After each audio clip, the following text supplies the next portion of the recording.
Hello students, welcome to Gateway Classes. So आज हम unit 3 का लेक्चर 5 पढ़ने जा रहे हैं, जिसमें कि आज हम सीखेंगे कुछ कैंडिडेट की के और क्वेश्चन और साथ में ही कैनोनिकल कवर के क्वेश्चन करेंगे। इससे पहले वाले लेक्चर में मैंने आपको कुछ कैंडिडेट की कैसे निकालते हैं वो सिखाया था, उसके ही कुछ क्वेश्चंस और कंटिन्यू करेंगे और कैनोनिकल कवर के जितने भी एकेटिव के क्वेश्चन आए हुए हैं वो कवर करेंगे। देन इसके बाद हम नॉर्मलाइजेशन पे स्विच करेंगे, वो मोस्ट इंपॉर्टेंट है और उससे क्वेश्चन आते ही हैं। ठीक है, चलिए स्टार्ट करते हैं। तो आपको क्या दे रखी है, एक टेबल दे रखी है जिसका नाम है आर और इसके अंदर कुछ एट्रीब्यूट्स दे रखे हैं ए बी सी डी। आपको बोला है इसकी कैंडिडेट की क्या होंगी। ठीक है, डायरेक्ट क्वेश्चन यही आता है कि कैंडिडेट की क्या होंगी। अब देखो, सबसे पहले हमें देखना है इनकमिंग एजेस किन किन पे है। भाई ए बी से आप सी पे जा सकते हैं, जी एच पे जा सकते हैं, ई एफ पे जा सकते हैं, आई पे जा सकते हैं और जे पे जा सकते हैं, इन सब पे जा सकते हैं। अब बचा क्या, ए बी और डी। ए बी डी ये ऐसे एट्रीब्यूट्स हैं जिन पे आप पहुंच नहीं सकते किसी के भी थ्रू, यानी कि ये क्या है, आपके एसेंशियल एट्रीब्यूट्स है। जो एट्रीब्यूट एसेंशियल होते हैं उनको कैंडिडेट की में रखा ही जाता है ना। तो जब उनको रखा ही जाता है तो पहले हम इन्हें ही चांस देते हैं, क्या ये कैंडिडेट की बन सकता है ना। अरे ये क्या, तो क्या ये हमारा कैंडिडेट की बन सकता है। अगर ये बन सकता है तो बढ़िया है, नहीं बन सकता तो हम इसमें न्यू एट्रीब्यूट्स क्या करेंगे, ऐड करेंगे। तो सबसे पहले ए बी डी का क्लोजर। भाई ए बी डी में सबसे पहले ए आएगा, बी आएगा, डी आएगा, ये तो आएंगे ही आएंगे। अब ए बी से आप सी पे पहुंच सकते हैं, ए डी की मदद से आपको जी एच मिल जाएगा। ठीक है, बी डी की मदद से, क्योंकि बी है डी है, ई मिल जाएगा, एफ मिल जाएगा, ए से आई मिल जाएगा और एच से जे मिल जाएगा। यानी कि यही जो एसेंशियल एट्रीब्यूट है यही आपकी क्या बन गई, कैंडिडेट की बन गई। ठीक है, अब दूसरा क्वेश्चन, क्या अब कोई और कैंडिडेट की बन सकती है? नहीं, जब एसेंशियल एट्रीब्यूट ही काम कर दे तो हमें कुछ और नहीं बनाना, क्योंकि ये जो 3 एट्रीब्यूट है हर कैंडिडेट की में होने ही चाहिए। अब इनकी मदद से अगर मैं कुछ और भी लिखती हूं, जैसे कि एच, है ना। इन अब देखो, अगर मैं एक परसेंट आपको एक एग्जांपल लिख के दिखाती हूँ। अगर मैं इसकी मदद से निकालना चाहूं तो पहली बात तो आपको दिख रहा है कि ए बी डी ऑलरेडी सब कुछ निकाल सकता है, तो सी आप एक्स्ट्रा ऐड कर दो, कोई फर्क नहीं पड़ता। ये क्या हो गई, सुपर की हो गई। सुपर की वो की होती है जिनमें अगर आप किसी एट्रीब्यूट को हटा भी दो देन वो यूनिकली आइडेंटिफाई करके देंगे आपको, है ना। लेकिन कैंडिडेट की में वो मिनिमम नंबर ऑफ एट्रीब्यूट्स होते हैं जिनमें से एक भी एट्रीब्यूट को हटाने के बाद आप पूरे रिलेशन को यूनिकली आइडेंटिफाई नहीं कर सकते। तो this is only the single super candidate key. ठीक है, देखो सुपर की जो है हर एक कैंडिडेट की सुपर की होती है। सुपर की क्या है, की जिसमें एक्स्ट्रा एट्रीब्यूट हो या ना हो, बस वो यूनिकली आइडेंटिफाई कर सके। पर हर एक सुपर की कैंडिडेट की नहीं होती। कैंडिडेट की में मिनिमम नंबर ऑफ एट्रीब्यूट्स होने चाहिए। ठीक है, अब अगला चलते हैं आपका ये, इसमें क्या दे रखा है, आप बी तक पहुंच सकते हैं, ई तक पहुंच सकते हैं, ए तक पहुंच सकते हैं, है ना। भाई ए से आप बी को पा सकते हैं, बी सी होगा तो ई को पा लेंगे, डी ई होगा तो ए को, पर सी डी बचा। तो सी डी आपका एसेंशियल एट्रीब्यूट है, it must be present in primary की। तो अगर आप सी डी के थ्रू निकालें तो सी और डी, इसके अलावा आप कुछ नहीं निकाल सकते, यानी कि सी डी नहीं प्राइमरी की बनेगा। अब कौन से बचे, ए बी और ई, इसके साथ सबको अटैच कर दो, है ना। अब इसको देखो, ए पहले ए सी डी, ये तो मिलेगा ही, ए से आपको बी मिल जाएगा, बी सी से ई मिल जाएगा, और ए बी सी डी ई इतने ही एट्रीब्यूट है, यानी कि ये यूनिकली आइडेंटिफाई कर रहा है। अब बी सी डी, पहले B C D, B C से ई, डी ई से ए, यानी कि A B C D E uniquely identify कर रहा है। कोई दिक्कत ही नहीं है, E, C, D। अब D E से A, अब A से B, A B C D E, सारे ही यानी कि सारे के सारे ही आपका क्या कर रहे हैं, कैंडिडेट की का काम कर रहे हैं। तो अब आप बोलेंगे मैम इसमें ये तो सी डी कॉमन है, तो ये एक दूसरे की सुपर की नहीं है। डिफरेंस समझना, सी डी एक ऐसा एट्रीब्यूट है जिसको आप किसी भी, जितनी भी अवेलेबल फंक्शन डिपेंडेंसीज हैं इनमें से आप किसी से भी नहीं पा सकते, यानी कि ये तो प्रेजेंट होने ही चाहिए। तो इसके अलावा कुछ और कॉमन है ही नहीं। ए बी ई ये अलग अलग है, सी डी कॉमन है। आप कहेंगे मैम सी डी कॉमन है, of course C D common है, पर क्या सी डी से आप कुछ कर पा रहे हैं? सी डी से आप सी और डी ही ड्राइव कर सकते हैं, इसके अलावा नहीं। अब सी डी को हटा के कुछ और कॉमन है नहीं, तो इसलिए A C D, B C D और ई सी डी वो ऑल आर कैंडिडेट की। ठीक है, ये चीज का थोड़ा सा ध्यान रखना है आपको कि देखो कंफ्यूज नहीं होना, ये कॉमन है ऑफ कोर्स, बट क्या सी डी, देखो ये चीज समझो, अगर मैं बोलती हूँ A B is my candidate key, let मैं मानती हूँ, और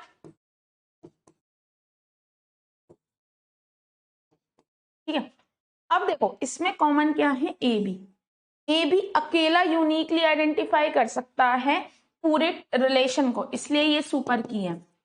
आपका देखो ए बी यूनिकली आइडेंटिफाई कर सकता है, इसलिए ये सुपर की है। लेकिन यहाँ पे सी डी कॉमन तो है, लेकिन सी डी यूनिकली आइडेंटिफाई नहीं कर सकता। आप कहेंगे मैम ऐसा भी तो हो सकता है कि ए सी कर सके, नहीं कर सकता। क्यों नहीं कर सकता? देखो शॉर्ट ट्रिक सिखाने का तरीका क्या था कि सबसे पहले एसेंशियल एट्रीब्यूट को चेक करो और जो बचे हुए एट्रीब्यूट है उन्हें ऐड कर दो।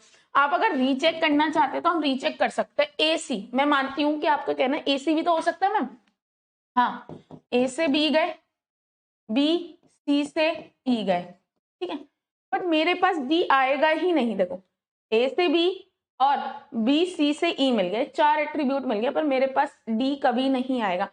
आप एक और एग्जांपल ले लें कि मैम अच्छा ठीक है आप ये कह रहे हो तो ठीक है, हम डी ई भी देख लेते हैं। अगर आप ये शॉर्ट ट्रिक अप्लाई नहीं करोगे तो हर किसी को चेक करना पड़ेगा। डी ई, अच्छा डी ई से ए मिल गया, ए से बी मिल गया, पर सी कभी नहीं मिल पाएगा। यानी कि इनके अलावा कोई भी एट्रीब्यूट ले लो, कोई भी एट्रीब्यूट ले लो, आपका कभी भी पूरा रिलेशन आपको नहीं मिलेगा। ठीक है, अब अगला क्या दे रखा है, ये दे रखा है ए बी सी डी ई और ये दे रखा है। ठीक है, आप इसमें कितनी बची है, एक और 3 और हैं। आपके यहां तक करने के बाद आपकी ऐसा कोई क्वेश्चन नहीं बचेगा जो आप कैंडिडेट की का कवर ना कर पाए। ठीक है, अब आप किस पे पहुंच सकते हैं, ए डी और यही है ना, ए बी डी ई, इन पे आप पहुंच सकते हो। सी एक ऐसा एट्रीब्यूट है जिसे लिखना जरूरी है, तो पहले इसको ही चांस देते हैं। सी से आप कहीं और पहुंच सकते हैं, नहीं पहुंच सकते, सिर्फ यही है। अब बाकी बचे हुए एट्रीब्यूट क्या है, ए बी डी ई, इसको सी के साथ अटैच कर दो, क्योंकि सी तक पहुंचा ही नहीं जा सकता, तो it must be the part of candidate की। अब ए सी, कुछ और कर सकते हैं नहीं, B C A D E, B C से ए डी ई पे पहुंच जाएंगे, सारे एट्रीब्यूट्स मिल गए, यानी कि ये एक आपकी कैंडिडेट की हो गई। अब डी सी, डी से बी, डी से बी, बी से सी, भाई देखो डी सी तो मिल जाएगा, डी से बी मिल गया, बी सी से मिलते ही ए और ई मिल गया। ठीक है, अब ई सी, ई से सी, यानी कि ये दो तो आपकी कैंडिडेट की आपको मिल गई, लेकिन ए सी और ई सी तो यूनिकली आइडेंटिफाई कर ही नहीं पा रहे। तो पहले तो ये दो तो मिल गए, अब जरा देखो क्या ए सी और ई सी है, क्या अगर हम इनको कंबाइन कर दें, यानी कि ए सी ई, क्या ये कर सकते हैं? ए सी ई, नहीं, ये नहीं कर सकते। क्यों नहीं कर सकते? देखो ए सी ई, खुद ए सी मिल जाएगा, पर मेरे पास कुछ ऐसा है ही नहीं जिससे मैं कंबाइन, तो सिर्फ मेरी दो बनेंगी कैंडिडेट की, यानी कि B C and D C are candidate key. ये दोनों आपकी क्या होंगी? कैंडिडेट की होंगी। ठीक है, तो आपको इनसे अब ये देखो कि कैसे हमें पता चला हमें रुकना है। मेन पॉइंट सीखो। सी से कुछ नहीं निकल रहा था, तो सी एक ऐसा एट्रीब्यूट है जिसे आप इन दो फंक्शनल डिपेंड, आप ये मत कहना कि मैम इस क्वेश्चन में तो सी है। देखो जो फंक्शनल डिपेंडेंसी दे रखी होगी उसी के अकॉर्डिंग डिसाइड होगा कि कोई एट्रीब्यूट एसेंशियल है या नहीं। तो इन दोनों की मदद से आप पहुंच नहीं सकते कैसे भी करके, तो आप क्या लिखोगे? A C B C D E. अब ये दो तो हो गए, अब ये दो बचे, तो इसमें जो कॉमन था वो एक बार ले लिया, तो अब आगे तो हम कुछ कर ही नहीं सकते, यहीं पे हम रुक गए। अब आपका ये आया ए बी से सी, सी से बी, डी से बी, एफ, ई से एफ, एफ से ए। डी एक ऐसा एट्रीब्यूट है जिससे आप किसी पे भी नहीं पहुंच सकते, मतलब कहीं भी नहीं लिखा। देखो यहाँ की साइड, इधर की साइड कहीं नहीं लिखा है। जब कहीं नहीं लिखा है तो डायरेक्टली डी को सबसे पहले हम चांस देते हैं। डी, डी से बी पे पहुंच गए और एफ पे पहुंच गए। अब एफ से ए मिल गया मुझे, भाई देखो डी से बी एफ पहुंच गए, एफ से ए मिल गया, ए बी के मिलते ही सी मिल गया। ठीक है, अब सी के मिलते ही बी मिल गया, और लेकिन ई नहीं मिल पा रहा। मतलब आप देखो ए बी से सी मिल गया, सी से बी मिल गया, लेकिन एफ जो एक ऐसा एट्रीब्यूट है आप उस तक कैसे भी नहीं पहुंच पा रहे हो, है ना। तो अब क्या करेंगे? अब हमारे पास दूसरा ऑप्शन क्या है?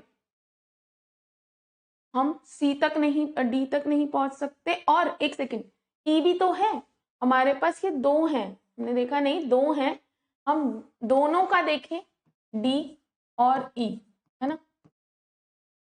ये दो एट्रीब्यूट है क्योंकि सी बी, हाँ, तो डी से बी एफ, ठीक है, एफ से ए, ई से एफ, ए बी से सी, एक सेकेंड, ए बी से सी, सी से बी। तो क्या ये मेरे पूरे निकल गए? देखते हैं, हमारे ये पूरे निकल गए।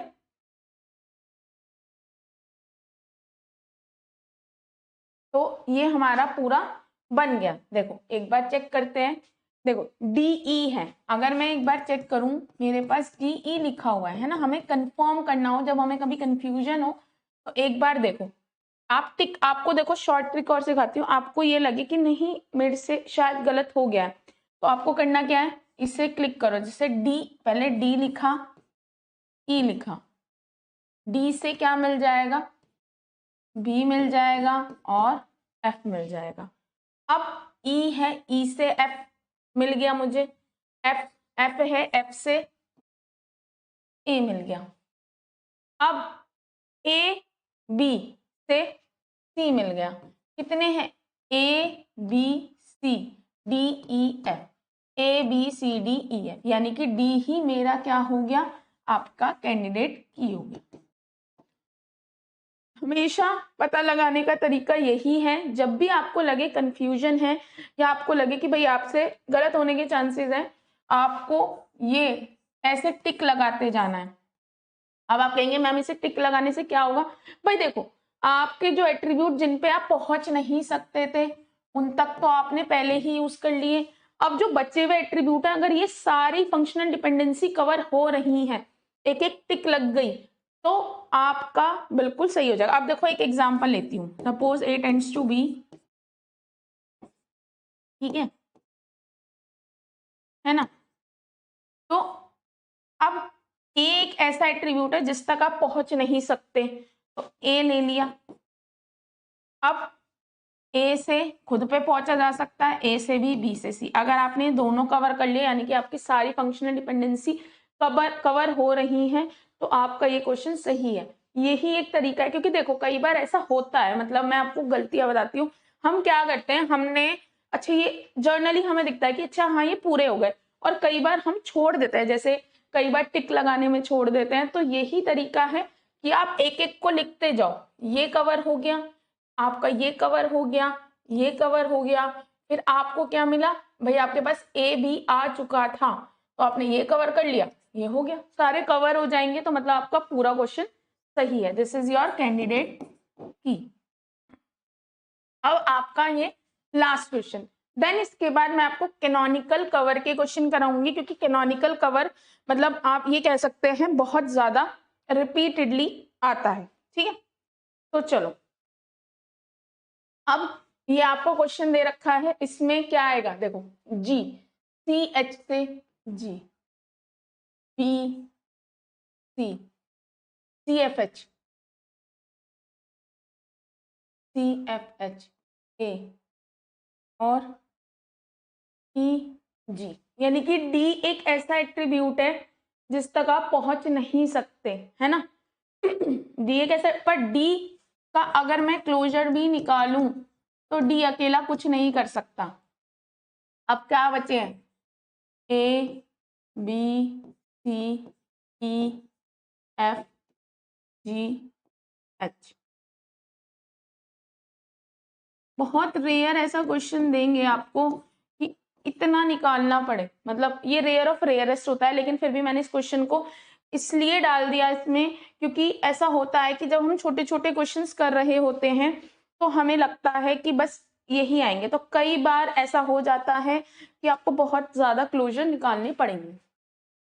अब देखो वही तरीके से करते हैं, ये टिक लगाओ, A B C D, B है, बी से सी है, एफ एच, ठीक है। अब आपके पास एफ है तो ई और जी, ई है तो ए ऑलरेडी कवर हो गया, सी एच है तो जी, 1 2 3 4 5 6 7 8, 1 2 3 4 5 6 7 8, ये कवर पूरा हो गया। ठीक है, फिर अब किया, जब ये लॉन्ग क्वेश्चन आते हैं तब आपको जरूरत पड़ती है इस तरह से करने की, बी और डी, बी से सी एफ एच, है ना। अब एफ से एफ मिलते ही आपको क्या मिल गया, ई जी, ई से ए मिल जाएगा, और इससे बी सी, सी एफ से क्या मिल गया जी, 1 2 3 4 5 6 7 8, यानी कि बी डी भी आपका क्या हो गया, यहाँ पे कैंडिडेट की हो गया। यानी कि ये कह सकते हैं जब बड़े क्वेश्चन आएंगे तो ये जो मैंने आपको ट्रिक बताई है ये मदद करेगी कि आपकी सारी फंक्शनल डिपेंडेंसी कवर होनी चाहिए।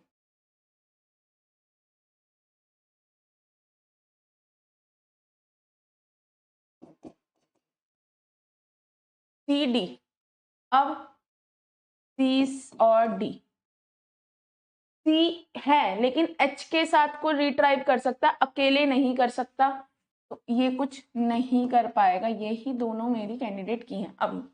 अब ई, ई डी, ई से ए से बी सी, बी से सी ऑलरेडी है, एफ एच, एफ से ई जी, सी एच से जी, 1 2 3 4 5 6 7 8, है ना, ये हो गई। यानी कि this is also my candidate की। अब एफ डी, एफ और डी, एफ से ई जी, है ना, एफ डी, एफ से ई, जैसे पहले से हटा देते हैं वरना कंफ्यूजन होगा। हमने ये वाला कवर कर लिया है ना, अब ई से ए हो गया, बी, बी तो है नहीं, ए से बी और सी मिल गया।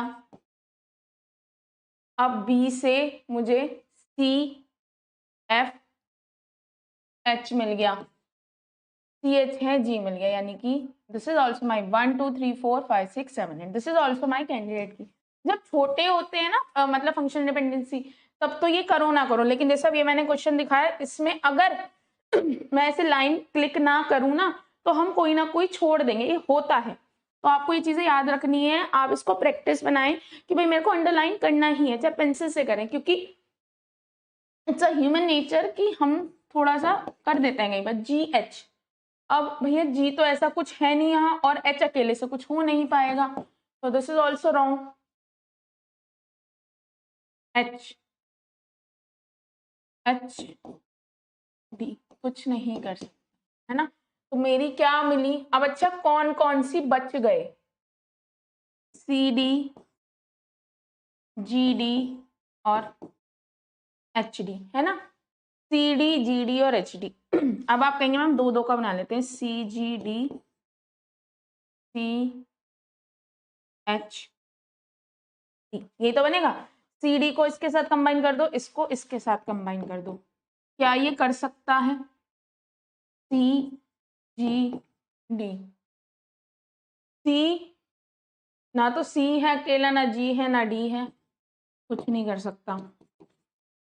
अब C H D, C H G, ये हो गया कवर,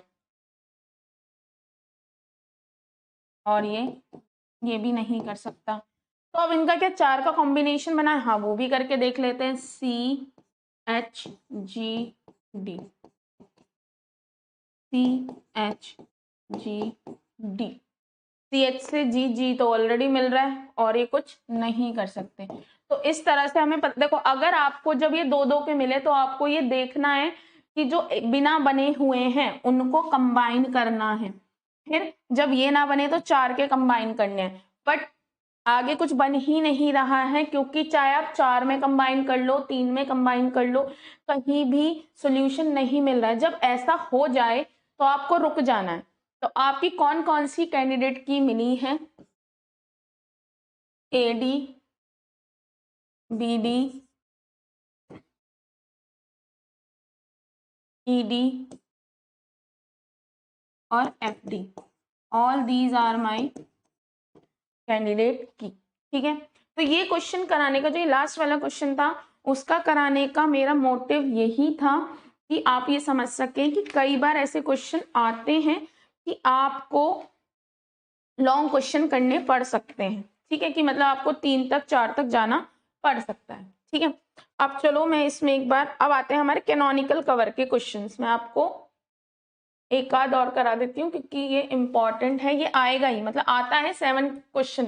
देखो, find canonical cover, minimum cover, मैंने बताया था क्यों नीडेड होते हैं। कई बार क्या होता है, इतनी बड़ी फंक्शनल डिपेंडेंसी जो काम कर रही होती है, वही वो छोटी काम कर रही होती है। तो सबसे पहले हमें क्या करना होता है, डिकम्पोजिशन करना होता है। एक चीज और बताती हूँ, कैनोनिकल कवर को करने के काफी तरीके हैं, आपको कई तरीके दिखेंगे, कॉलेज में भी कई तरीके कराए जाएंगे।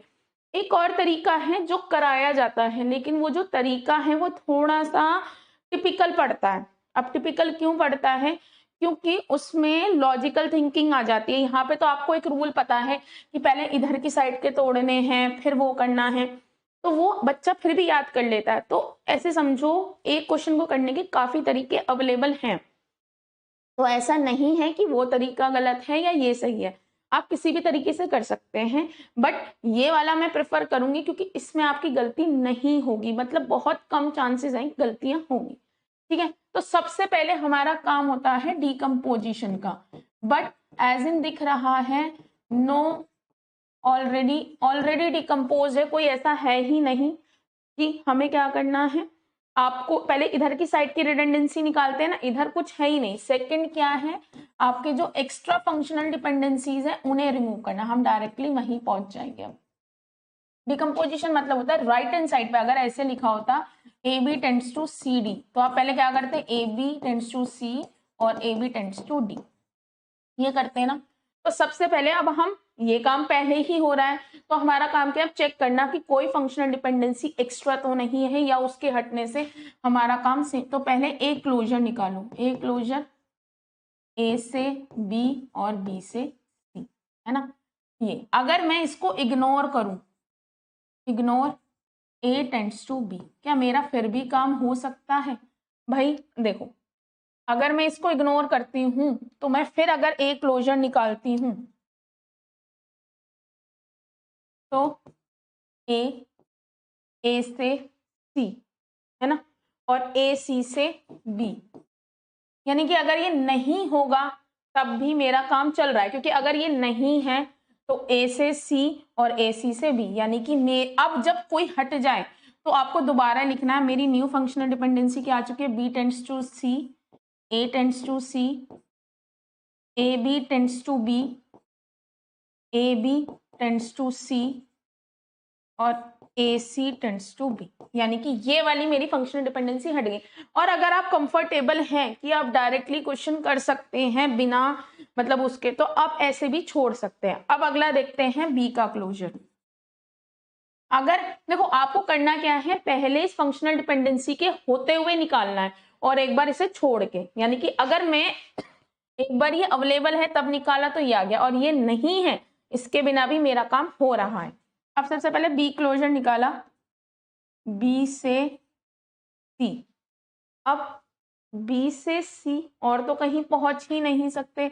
अगर मैं इसे हटा दूं, मतलब अगर ये नहीं है, यानी कि इग्नोर कर दूं कि B tends to C available है ही नहीं, तो मैं बी क्लोजर क्या निकाल पाऊंगी, कुछ नहीं निकाल पाऊंगी, सिर्फ बी आई, यानी कि this functional dependency is important. मेरा काम क्या है, मुझे कैनोनिकल कवर निकालना है, यानी कि जो काम ये कर पा रही है वो ही मिनिमाइज करे।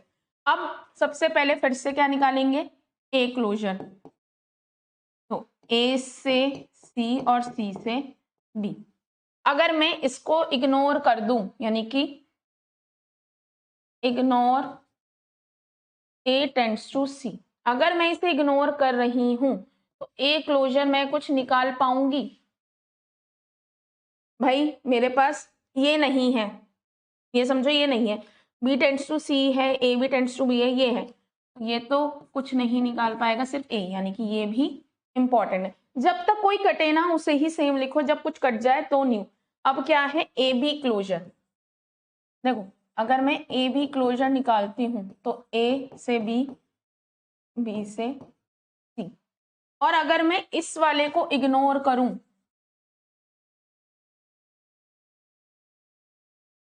अगर मैं इसे इग्नोर करूं तो ए बी क्लोजर क्या निकल पाएगा मेरा? अगर ये नहीं है ना तब भी मैं ए बी सी निकाल पा रही हूँ, क्योंकि तीन एट्रीब्यूट ए बी सी हटा पा रही हूँ, तो यानी कि ये इंपॉर्टेंट नहीं है। यानी कि जब मेरा कोई चेंज हो जाए तो दोबारा से लिख दो, B tends to C, A tends to C, A B tends to C और A C tends to B. ठीक है, यानी कि ये दो तो हो चुके हैं। अब इसको चेक करना है, तो पहले इसके इसके होने पे ए बी क्लोजर निकालो। अगर आप निकालते हो ए बी सी, अगर आप इसे इग्नोर करते हो तो तब क्या निकलेगा? देखो, अगर ये नहीं है तो ए बी और सी, तब भी मेरा, अगर ये नहीं है ना तो भाई ए बी का क्लोजर ए बी तो है ही और ए से सी, यानी कि इसके बिना भी मेरा काम चल रहा है। ये नहीं होगा तब भी मेरा काम चल जाएगा, यानी कि अब मेरे पास न्यू मिल गई, B tends to C, A tends to C और A C tends to B, है ना। इसका होना ना होना मतलब इक्वल है, कोई जरूरत नहीं है। अब क्या बची, ये, है ना। अब अगर मैं ए सी क्लोजर निकालूं तो कितना आएगा, ए सी बी, है ना। अगर निकालूंगी ए सी क्लोजर तो आपका ये निकल के आएगा, है ना, सिंपल। अब अगर मैं इसको इग्नोर करूं, यानी कि ए सी नहीं है,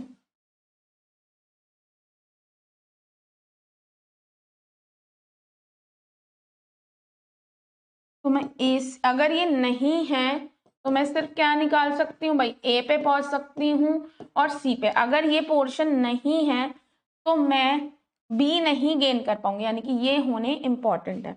यानी कि मैंने सबसे पहले डिकम्पोजिशन की मुझे जरूरत ही नहीं पड़ी, यानी कि अब ये कह सकते हैं कि मेरे पास ये सारे एट्रीब्यूट, मैंने एक्स्ट्रा फंक्शनल डिपेंडेंसी हटा दी। ना तो मेरी राइट हैंड साइड पे एक्स्ट्रा एट्रीब्यूट है, ना मेरी कोई फंक्शनल डिपेंडेंसी। बट अब क्या रह गया, ये चेक करना। तो इसको हम नेक्स्ट लाइन पे लिखते हैं, पहले लिख सकते हैं B tends to C, B tends to C, A tends to C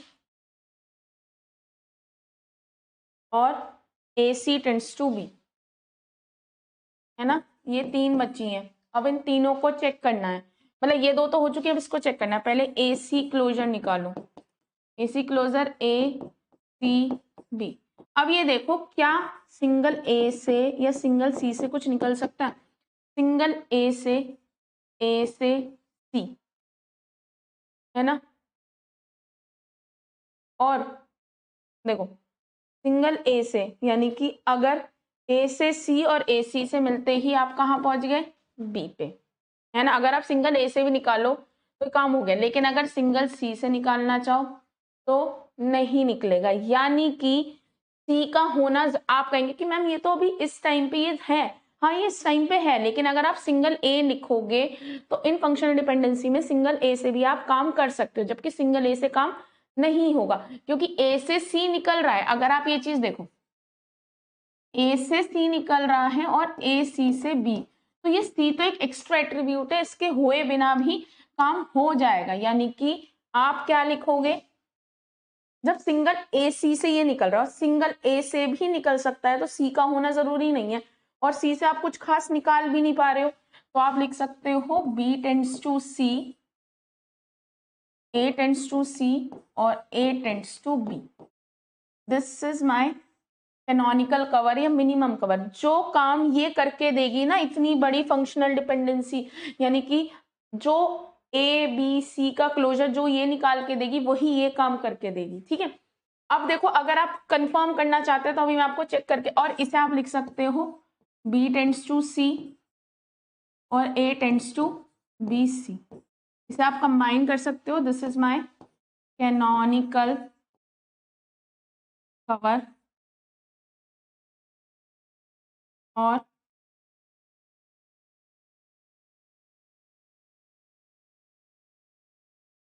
minimal cover, ठीक है। अब देखो आप अगर यहां इसमें देखा जाए तो बी से सी निकल सकता है, बी से सी। अगर मैं सिर्फ बी का क्लोजर निकालूं, यहाँ पे आप चेक करते हैं, अगर इसके हिसाब से ए का क्लोजर, बी का क्लोजर और सी का क्लोजर निकाला जाए तो ए से आप बी निकाल लोगे और बी से सी निकाल लोगे, है ना।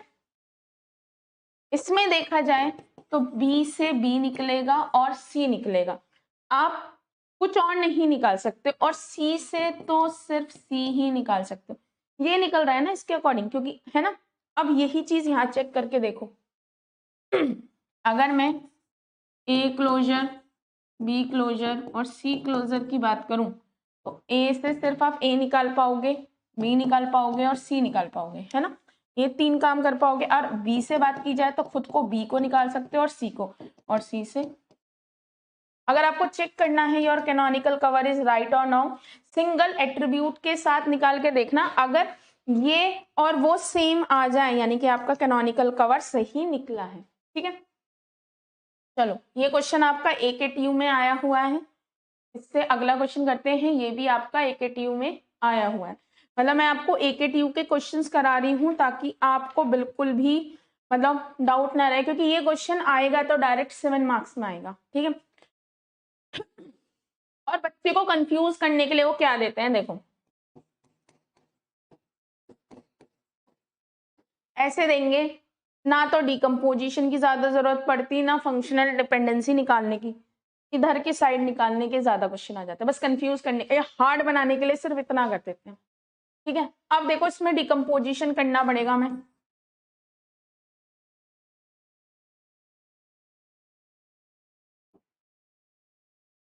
x tends to y, x tends to z, y tends to z, x tends to y। वैसे तो आपको दिख रहा है, देखो ये 2 बार आ रहे हैं, लेकिन कभी भी शॉर्ट ट्रिक करना ही मत, गलती हो सकती है। कहने को तो ये दिख रहे हैं 2 बार है, ये हटेगा, लेकिन बिल्कुल ट्राई नहीं करना है, हमको अपने स्टेप से चलना है। पहले हमने डिकम्पोजिशन कर दी कि आपके राइट हैंड साइड पे डबल एट्रीब्यूट है ही नहीं, फिर आपको चेक करना है। और एक चीज और जो इम्पोर्टेंट है, जरूरी नहीं है जो आपका कैनोनिकल कवर आ रहा है वो ही किसी और का है, डिफरेंट कैनोनिकल कवर अवेलेबल है, लेकिन क्या सेम रहेगा? आप जब क्लोजर निकालेंगे ना सिंगल एट्रीब्यूट से तो सेम निकलेंगे। तो याद रखना कि मैम नहीं हमारा तो कोई और कैनोनिकल कवर निकल के आ रहा, कोई प्रॉब्लम नहीं है, क्योंकि ये डिपेंड करता है कि आप, कई बार ऐसा होता है कि कौन, अब देखो ऐसे समझो अगर ये ऊपर होता तो ये हट जाता, या कोई सा भी, कई बार ऐसा होता है कुछ एट्रीब्यूट्स जो हैं आप पे डिपेंड करते हैं कि आप कैसे इक्वेशन को ट्रेस कर रहे हैं। ये पॉइंट याद रखना, कभी भी ऐसे कंफ्यूज नहीं होना कि मेरे दोस्त का तो कैनोनिकल कवर ये आ रहा है, मेरा वो, ये नहीं, आपका जो कैनोनिकल कवर आ रहा है और आपके दोस्त का आ रहा है, अगर वो सिंगल एट्रीब्यूट पे यानी कि a प्लस बी प्लस ये 3 अगर है, इनके ये सेम आ रहे हैं तो your canonical cover is right. ठीक है, ये इंपॉर्टेंट है। तो सबसे पहले हम एक्स क्लोजर निकालते हैं, एक्स वाई जेड। ठीक है, अगर मैं इग्नोर करती हूँ इक्वेशन 1, है ना, यहाँ पे मैंने इक्वेशन 1 इसलिए डाली ताकि आपको कंफ्यूज ना हो, इसको करती हूँ तो क्या इसके बिना भी मेरा एक्स क्लोजर निकल जाएगा? हाँ भाई, इसको हटा दो, एक्स से जेड और एक्स से वाई, सिंपल पता चला, यानी कि हट गया। जब कुछ हट जाए तो दोबारा से लिख लेना। ठीक है, x tends to z, y tends to z, x tends to y और x y tends to z। 1 2 3 4 X closure, x से z और y, है ना। अब अगर मैं इसे इग्नोर करूं, यानी कि ignore x tends to z, तो क्या इसके बिना भी मेरा काम हो जाएगा? अगर ये नहीं है तो x से y और y से z, देखो x से y, y से z, यानी कि इसका होना भी जरूरी नहीं है, इसे आप हटा सकते हो। जब इसे आप हटा सकते हो तो यानी कि y tends to z, x tends to y और x y tends to z, है ना। अब निकालते हैं y क्लोजर, है ना। मैंने इक्वेशन ये 1 2 3 इसलिए डाल रही हूँ क्योंकि यहाँ पे ये कंफ्यूज कर सकता है ना, तो इसलिए यहाँ पे मैंने ये डाल दिया। अब आते हैं वाई क्लोजर। ठीक है, वाई क्लोजर में y से z, है ना, यही निकाल सकते हैं और तो कुछ नहीं निकाल सकते। लेकिन अगर मैं इसको इग्नोर कर दूं, ये अवेलेबल है ही नहीं, तो अगर ये है ही नहीं तो वाई क्लोजर से सिर्फ y ही निकलेगा, ऐसा नहीं है कि कुछ और, यानी कि ये इंपॉर्टेंट है। अब अगला देखते हैं आपका एक्स क्लोजर, भाई x से y और y से z।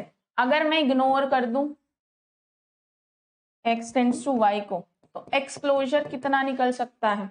अगर ये है ही नहीं तो सिर्फ x से x पे ही पहुंच पाऊंगी, आगे तो कहीं जा ही नहीं सकती। भाई देखो, अगर ये है ही नहीं तो आप x से x पे पहुंच सकते हो, इसके आगे कहीं नहीं जा सकते। जब इससे आगे नहीं जा सकते तो भाई इट्स अ प्रॉब्लम, है ना, तो ये आपका नहीं आएगा, तो इसे मैंने हटा दिया, यानी कि ये होना इंपॉर्टेंट है।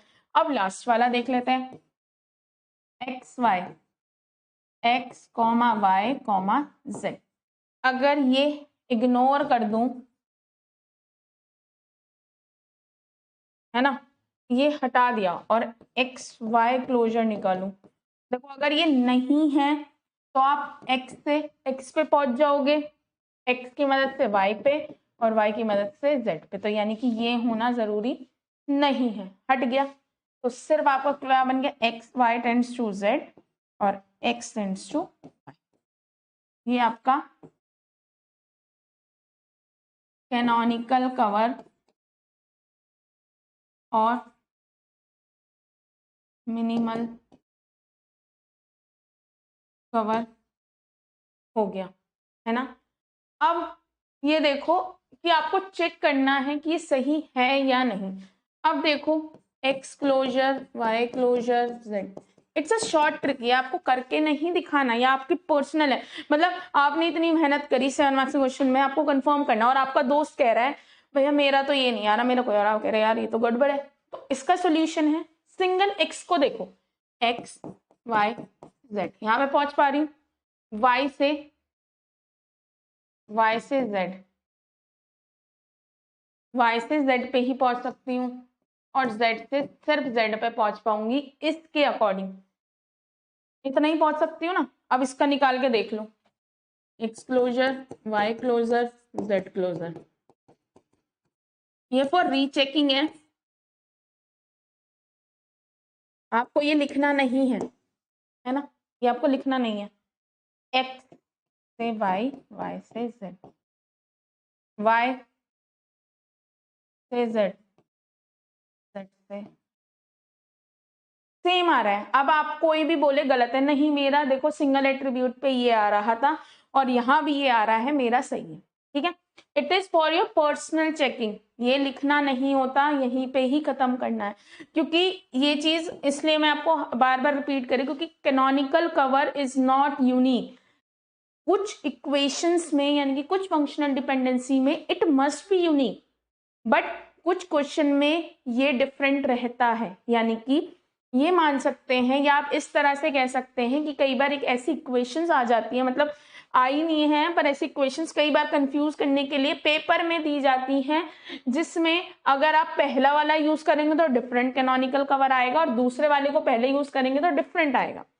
तो वैसे तो इस मेथड से आप हमेशा स्टार्टिंग से एंडिंग में ही जाएंगे, आपको दिक्कत नहीं आएगी, लेकिन क्या होता है कि जब हम पेपर दे के आते हैं तो हमारी एक आदत है कि हम रीचेकिंग चाहते हैं कि मतलब अच्छा भैया क्या आया है, तो जब वहां पे आएगा तो वहां पे उस बच्चे ने किसी और तरीके से किया हो तो उसका कैनोनिकल कवर डिफरेंट आ सकता है, तो वहां आपको कंफ्यूजन हो सकता है। तो आप उस कंफ्यूजन को हटाने के लिए जो ये आपको दे रखा हो उससे सिंगल एट्रीब्यूट से निकालो और यहां सिंगल एट्रीब्यूट से निकालो, इफ बोथ आर सेम तो डजंट मैटर आपका आपके दोस्त के साथ मैच कर रहा है या नहीं, आपका कैनोनिकल कवर सही है, ठीक है। चलिए, so this will be your last question, ठीक है। देन आपका हम अगले लेक्चर से मैं आपकी नॉर्मलाइजेशन स्टार्ट कराऊंगी। इस यूनिट में थ्योरी नहीं है, न्यूमेरिकल्स ही हैं, और ये इंपॉर्टेंट है, मतलब क्वेश्चन या तो ये आता है कैनोनिकल कवर पे या नॉर्मलाइजेशन पे, ठीक है।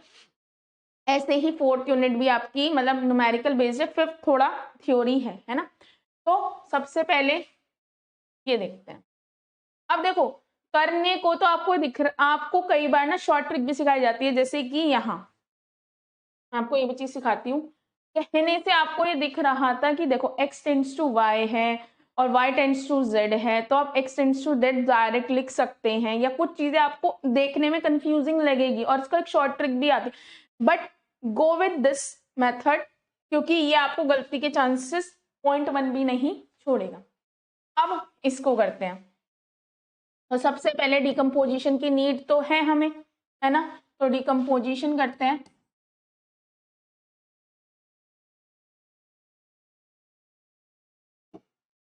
B tends to A, AD tends to B और AD tends to C, C tends to A, C tends to B और C tends to D, ये आपके हो गए। अब इनमें देखो अगर कई बार सिमिलर होते हैं तो आप नंबरिंग डाल सकते हैं, वरना आप अगर इग्नोर भी करते हैं तो भी ऐसा कुछ नहीं है, ठीक है। इट्स आपके टोटल, ये मतलब टोटल आप पे है डिकम्पोजिशन के नंबरिंग लिखना या नहीं लिखना, ठीक है।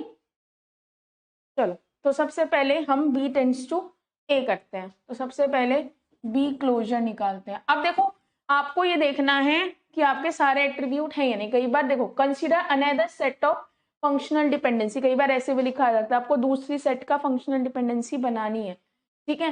तो ये आपको लिखा हुआ है, आपको कई बार क्वेश्चन घुमाने के लिए ऐसे लिख के दे देंगे, तो आपको पता है इस टेबल में कितने हैं, A B C D, क्योंकि A B D और C के अलावा कुछ नहीं है ना। तो अब B, बी से ए पहुंच रहे हैं और तो कहीं पहुंच नहीं सकते। अब अगर मैं इग्नोर कर दूं बी टेंड्स टू ए को, है ना, तो मैं बी क्लोजर से कुछ निकाल सकती हूँ? नहीं, बी से बी निकाल सकती हूँ, दैट इज इम्पॉर्टेंट, है ना, इससे पता लग गया। अब अगला एडी क्लोजर। वैसे देखो मैं आपको एक शॉर्ट ट्रिक भी दिखाऊंगी, अगर आप एक बार एडी क्लोजर निकालें, एक बार इसको इग्नोर कर ले, कई बार इस बार, पर ये भी गलती के चांसेस है, तो हमेशा स्टेप बाय स्टेप फॉलो करना है। ए से डी, बी और सी मुझे मिल जाएगा भाई, देखो सीधा ए डी से बी, ए डी से सी। पर अगर मैं सेकंड वाला इग्नोर करती हूँ, यानी कि A D tends to B, अगर मैं ये इग्नोर कर देती हूँ और ए डी क्लोजर निकालती हूँ, तो क्या निकलेगा भाई? पहले ए से डी, डी ये है नहीं, है ना, डी से बी, सॉरी डी से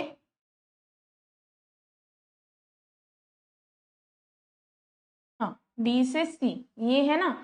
अब सी से मुझे बी मिल सकता है, अगर ये नहीं भी है ना तो ए डी से सी और सी से बी, यानी कि इसका होना इम्पॉर्टेंट नहीं है, इसके बिना भी काम हो जाएगा। जब ऐसे आ जाए तो दोबारा से लिख लेना फॉर योर, की गलती ना हो, है ना। ओ सॉरी, कौन सा है, हाँ भाई, अगर ये नहीं है तो अब ए डी से सी और सी से बी पहुंच पा रहे हो, तो अब A D tends to C, C to A, C to B और सी टू डी, ठीक है, 1,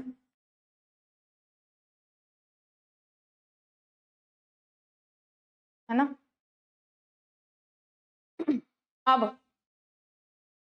अब क्या लिखते हैं, फिर से ए डी क्लोजर निकालते हैं, तो आप ए डी सी डी, है ना।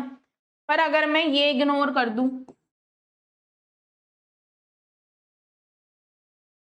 है ना, ये वाला इग्नोर कर दूंगी और मैं ए डी क्लोजर निकालती हूँ, तो ए से डी, ये, पर मैं आगे कहीं नहीं पहुंच सकती, यानी कि दिस इज ऑल्सो इम्पॉर्टेंट, क्योंकि इसको हटाने के बाद मैं वो चीज गेन नहीं कर पा रही हूँ जो मुझे पहले मिल रही थी। यानी कि देखो अगर मैं इसे हटा देती हूँ तो भाई मैं ए डी के आगे कहीं पहुंच नहीं सकती, तो दैट इज इम्पॉर्टेंट, यानी कि ये दोनों आपके क्या हो गए, इम्पॉर्टेंट। और देखो 90% आप ये मान के चलो कि ये वाले जो डबल वाले इधर की साइड के आते हैं वो रहते ही हैं, है ना।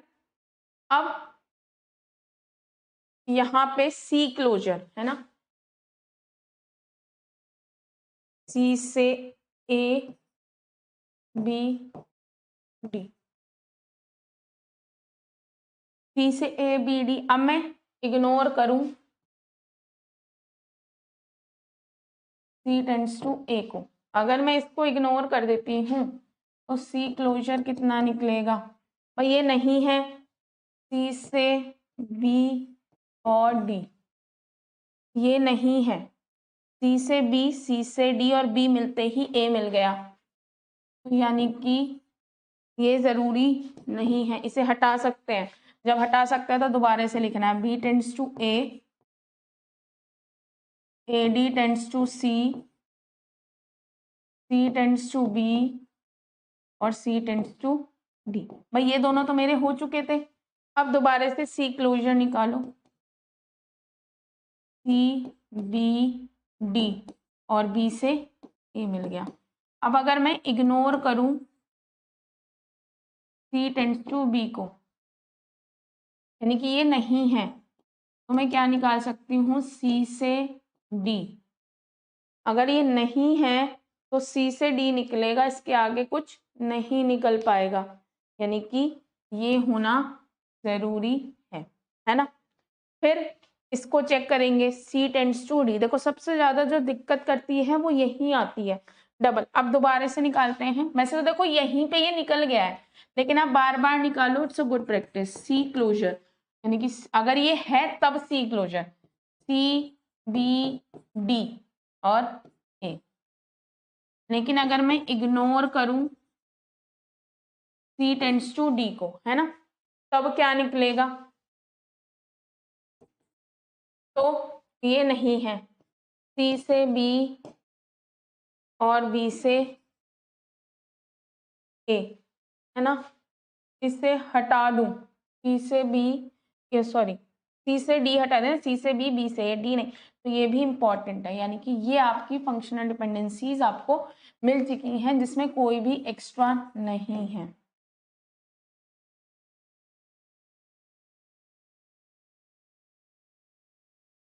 अब आपका नेक्स्ट मोटिव है, ये जो डबल वाली लेफ्ट हैंड साइड पे है, इसको आपको चेक करना है। तो सबसे पहले ए डी का क्लोजर, ए का क्लोजर और डी का क्लोजर। अब ए डी से आपको ए डी सी, सी से बी मिल गया।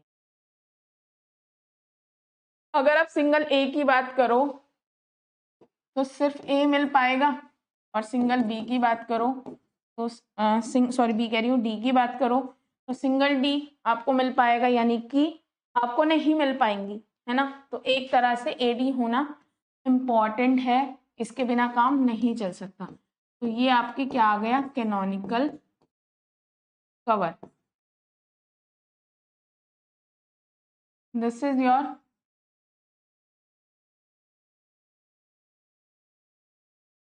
Canonical cover.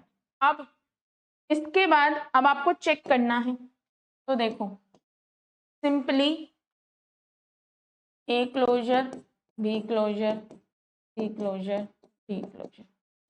ए से क्या मिलेगा, सिंगल ए मिलेगा, है ना। इधर सिंगल ए से क्या मिलेगा, ए ही मिल सकता है।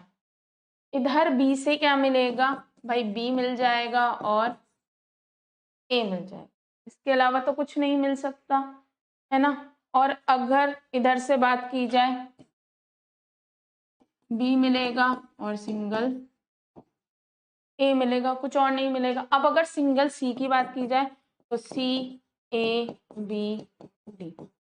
अगर इधर सिंगल सी की बात की जाए तो सी से बी मिलेगा, सी से डी मिलेगा, और बी की वजह से मुझे ए मिल जाएगा। अब अगर इधर डी की बात की जाए तो यहाँ तो सिर्फ डी ही मिल पाएगा और कुछ मिल नहीं पाएगा। तो और इधर डी की बात की जाए तो यहाँ पर भी डी ही मिलेगा। तो यानी कि एक तरह से हम कह सकते हैं कि ये दोनों बिल्कुल सेम कैनोनिकल कवर्स हैं। इसमें आपको ये क्या है, आपकी रीचेकिंग हो गई। अब कोई भी क्वेश्चन आए, आपको जब भी आपका कैनोनिकल कवर मिले, सिंगल सिंगल एट्रीब्यूट्स को चेक करना है एंड आपको करना है, ठीक है। Thank you. और कल वाले लेक्चर्स में इससे अगला लेक्चर आएगा नॉर्मलाइजेशन का, ठीक है। और इसमें नॉर्मलाइजेशन क्या होता है, हम रिडंडेंसी रिमूव करते हैं, यानी कि जो कंफ्यूजिंग होते हैं, इंसर्शन डिलीशन एनॉमलीज होती हैं कि इंसर्ट करते वक्त दिक्कत आती है, डिलीट करते वक्त दिक्कत आती है, कि जैसे आप फॉरेन की वाला केस समझ रहे थे ना। देखो मैं एक बार आपको बताती हूँ, जो आप ये केस देखते हैं ना कि कई बार